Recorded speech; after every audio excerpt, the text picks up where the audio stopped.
Kasih karunia dan damai sejahtera dari Tuhan Allah Bapa kita, dan dari anaknya Tuhan Yesus Kristus menyertai kamu sampai selamanya. Amin.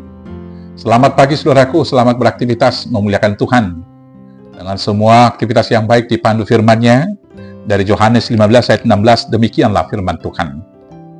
Bukan kamu yang memilih aku, tetapi akulah yang memilih kamu, dan aku telah menetapkan kamu, supaya kamu pergi dan menghasilkan buah, dan buahmu itu tetap, supaya apa yang kamu minta kepada Bapa dalam namaku, diberikannya kepadamu. Demikianlah firman Tuhan. Bapak Ibu Saudaraku yang terkasih dalam Yesus Kristus, agama Kristen adalah agama pernyataan, yaitu Allah datang menyatakan dirinya. Pernyataan Allah itu dilakukan dalam dua pernyataan. Yang pertama pernyataan umum, Allah menyatakan dirinya melalui semua alam ciptaan, matahari, bulan, bintang, gunung, lembah, dan samudra raya, dan seluruh alam ciptaan, termasuk burung-burung yang di udara. Dari sana kita dibawa kepada satu pengakuan di dalam hati kita, bahwa ada satu kekuatan yang supranatural, yang kemudian itu disimpulkan oleh beberapa orang, dan juga beberapa kelompok agama-agama dengan berbagai sebutan-sebutan terhadap Maha Pencipta tersebut. Dan kemudian wujudnya itu ada yang merumuskan, yaitu hasil olahan, hasil pergumulan, dan hasil kontemplasi tapa berata dari para pemimpin-pemimpin agama-agama di dunia ini. Maka ada sebagian yang menyembah matahari, seperti agama Shinto yang ada di Jepang. Ada yang menyembah pohon-pohon yang besar mengkeramatkan itu. Ada yang menyembah batu-batuan. Ada yang menyembah laut dan lain sebagainya. Dan sebagian lagi merumuskan agama-agamanya dengan sebutan-sebutan dan ajaran-ajaran menurut hikmat kebijakan mereka.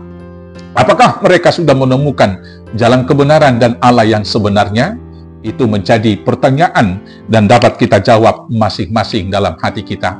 Tapi dari perspektif iman Kristiani kita harus menyatakan bahwa kitalah yang dianugerahi telah mendapatkan sukacita dari Allah ketika Allah datang menyatakan diri secara khusus kepada kita. Pernyataan khusus Allah ini dimulai dari ketika Tuhan Allah, Yahweh, datang kepada Abraham menyatakan diri. Tujuannya satu, mengikat perjanjian, agar Allah yang satu itu, Elohim atau Yahweh itu, menjadi Allah Abraham, dan kemudian Abraham menjadi umatnya, dan perjanjian itu berlaku turun-temurun, agar melalui Abraham dan kaum keturunannya, nama Allah diperkenalkan ke seluruh dunia.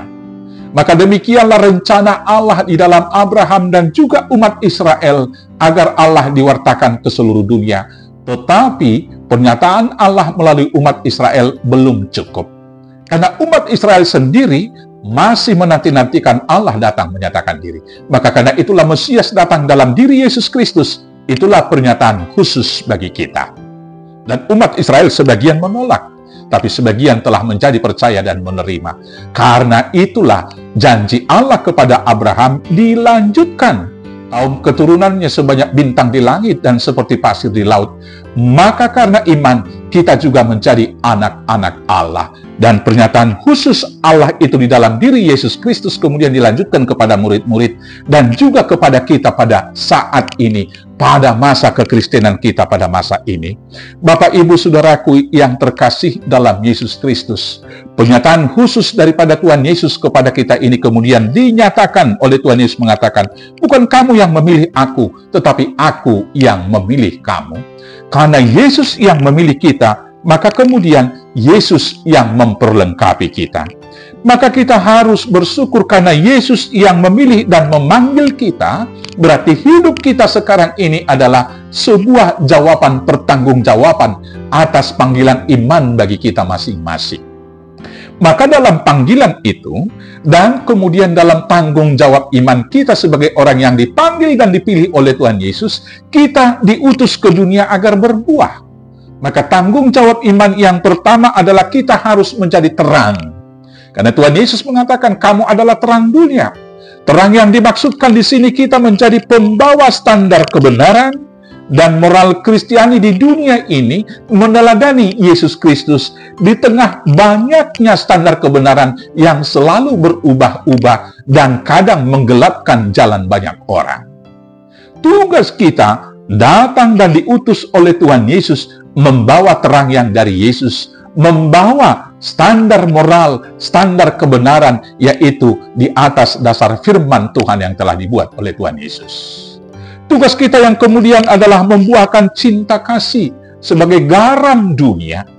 Kita diutus ke dunia ini yang telah hambar rasa persaudaranya, hambar kehidupannya, dengan membawa rasa cita dari surgawi, cita rasa surgawi dalam kehidupan bersama di dunia ini.